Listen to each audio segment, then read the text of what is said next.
Depuis juillet 2015, un stationnement gênant est réprimé d'une amende de 135 € contre 35 auparavant. Pour éviter que les automobilistes ne soient surpris par cette sanction, la mairie de Ondres a mis en place une campagne originale. Regardez.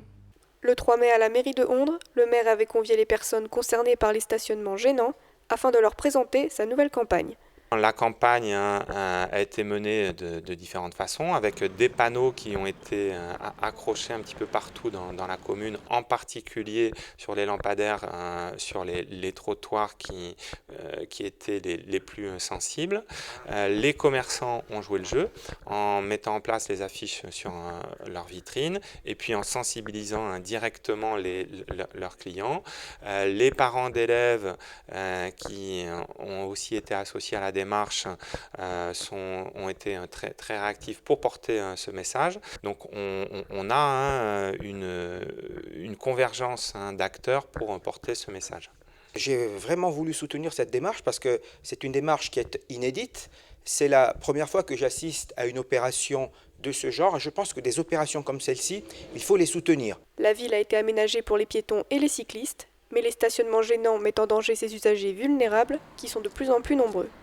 Dans nos patrouilles quotidiennes, on déplore en continu des stationnements très gênants sur trottoir parce que les gens pensent que pour 5 minutes, pour faire une course chez le boulanger ou s'arrêter à la poste, déposer un courrier, ça ne va pas occasionner une gêne forcément conséquente. Mais quand on est une personne âgée ou une maman en poussette et qu'on est obligé de descendre sur la Nationale 10 pour continuer son cheminement, là effectivement les perceptions changent. Et pour le coup, le stationnement est à nouveau perçu par ces usagers vulnérables comme du stationnement très gênant.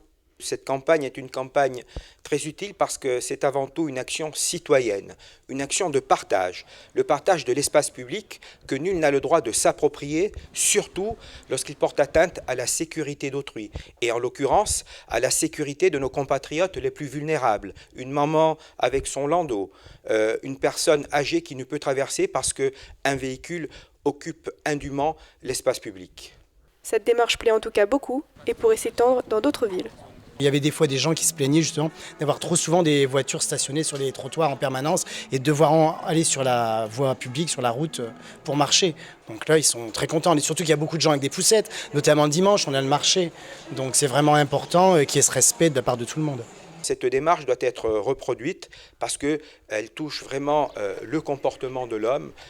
Jusqu'à présent, on a pu voir des comportements qui ne sont pas des comportements citoyens, d'appropriation de l'espace public, qui portent atteinte à la liberté de nos compatriotes, qui portent atteinte à leur sécurité, qui portent atteinte au développement écologique, au développement des transports doux.